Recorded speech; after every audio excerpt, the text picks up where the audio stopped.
Colégio invisível, o que é isso? É quando aquelas pessoas que pesquisam, que estão estudando, que estão evoluindo, elas se reúnem independente das outras coisas, de comunicação oficial, de instituições, e elas começam a permutar as impressões, elas fazem somatórios das ideias, das experiências, daquilo que tem. Colégio invisível é isso. Existe hoje colégio invisível em todas as áreas, inclusive da ciência convencional. Quem criou essa expressão, colégio invisível, foi a própria ciência convencional. Então, por exemplo, a pessoa está fazendo pesquisa sobre determinado bicho ou sobre determinado tipo de minério. Então, ela se comunica com o outro no Japão, com o outro na Austrália, com alguém na Europa, alguém na África, sobre aquele assunto, para ver como é que está o encaminhamento daquela pesquisa. Essas pesquisas ainda não foram publicadas, então não adianta ele só ver a holoteca para ele pegar a orientação daquilo, ele já passou essa fase. O problema é a hora que ele está avançando com aquela pesquisa. O colégio invisível é justamente isso. São essas pessoas que se encontram, que permutam então as ideias, que faz o somatório de descoberta, de findings, dos achados das suas pesquisas. Isso é que é o colégio invisível. Agora, existe o colégio invisível, então, dos evoluciólogos. E isso é que orienta, às vezes, o processo das atividades deles. Do jeito que existe um colégio invisível também dos serenões. Então, o colégio invisível, ele é uma instituição extrafísica praticamente predominante por todo lado. E é muito mais sério do que as instituições, por exemplo, humanas, aqui no caso. Mas, intrafisicamente, nós já temos colégios invisíveis. Dentro da conscienciologia, nós temos uma série desses colégios invisíveis hoje, e a turma tem estudado muito isso. Agora, a partir disso, então, nós temos, então, o problema da entrevista com o evoluciólogo. A entrevista com o evoluciólogo, vocês têm que ver ainda, depois com calma, eu vou voltar a falar nisso, à tarde também, sobre o perfil do evoluciólogo. A gente tem que entender bem para entender bem o evoluciólogo, para a gente querer encontrar o evoluciólogo, falar com ele, enfim, fazer somatório de ideias com ele. De modo que a abertura para a entrevista é o que eu quero falar aqui com vocês. A abertura para a entrevista com um evoluciólogo.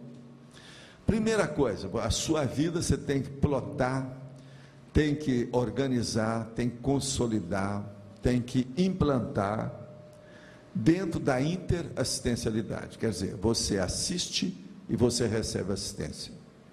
Quem dá, recebe. Quem recebe, está dando. Agora, então, vamos entender. Interassistencialidade.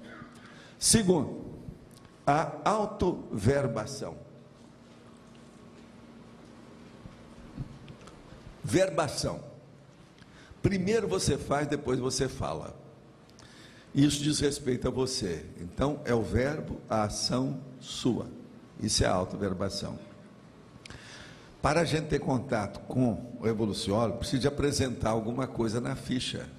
A ficha da gente tem que ter algum trabalho realizado, senão a gente não chega lá. Então, veja, quer encontrar com o amparador? Encontre com os assistidos e vai ajudá-los. Você encontra, porque o amparador está onde tem assistido. Não fique pensando que todo mundo tem amparador. Não tem. É uma percentagem mínima. É uma microminoria da humanidade que tem amparador. A maioria tem assediador, uma boa parte, é o que predomina. E em segundo lugar tem guia cego, que é outro tipo de assediador. Mas agora, amparador técnico, que tem lógica e orientação correta, racional para a gente, são poucos. Poucas pessoas que chegam lá. Então, vamos repetir aqui e recapitular. A abertura para a entrevista com o evoluciólogo depende da interassistencialidade que você promove e você tem que ser bem articulado intrinsecamente dentro da sua autoconsciencialidade, com a autoverbação. Agora, uma coisa muito boa que a gente já tem, que hoje a gente já deu até, que todo mundo já conhece, tem até um manual, que é o manual da TENEPS, que é o tenepsismo. No tenepsismo é muito importante a gente entender, porque a evolução está lá dentro, como eu estava falando para vocês. Você tem primeiro, quando você começa, aparece o amparador e te ajuda. dependendo do seu entrosamento, vão ter mais assistências, mais assistido, tem mais gente, aquilo vai fazer a ampliação da sua assistência, você vai precisar, às vezes, de um outro amparador para sustentar o processo. Aí eles abrem uma OFIEX, você vai ter um segundo amparador lá. Agora, quem superintende essa OFIEX, como eu estava falando antes, é justamente o evoluciólogo. Então, o tenepsista veterano, seja homem ou mulher, ele já tem um amparador, um segundo amparador, e já tem também as benesses de um evoluciólogo, orientador, que está vendo não só a ele, mas as consciências que ele assiste. Por quê? A hora que a coisa fica complicada no seu tipo de interassistencialidade, precisa de um orientador evolutivo. Você já não é mais uma pessoa simples, você está começando a ficar plural, a sua complexidade aumentou demais. Então, vem mais gente assistir você. Agora, outra coisa, existem equipes de amparadores, como nós estamos vendo. Agora, em tudo isso, não existem milagres, há só esforços pessoais. Você quer dominar bem o estado vibracional? Depende do seu esforço. A gente pode falar teoricamente, pode até ajudar com um pouquinho de energia, mas não resolve o seu caso. Quem tem que dominar o estado vibracional é você. Não pode ter preguiça para isso. Você quer alcançar sinalética, parapsíquica, energética, etc. Esforço é seu. A sinalética é individualíssima. Ela mexe com a sua cabeça. Não é com a minha cabeça, é com a sua. Então, não dá para eu ter uma sinalética no seu lugar. O processo é individualíssimo. Outra coisa, você quer alcançar a TENEPS. A TENEPS não pode ter nem testemunho humana. Só processo extrafísico, direto. Então a pessoa tem que se excluir, ela tem que ficar dentro de um reduto específico para poder fazer assistência. A técnica é muito rígida em tudo isso. Então, vamos pensar bem como é essa situação. Não existem milagres, não tem mutação assim gratuita das coisas. O problema todo é de esforço pessoal, de melhoria do desempenho. Qual é a qualidade do seu alto desempenho hoje? Agora vamos pensar. Existem as escolas dos evoluciólogos.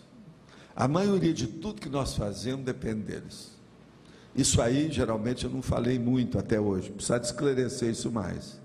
Então, vamos entender agora, quais são as escalas de evoluciólogo.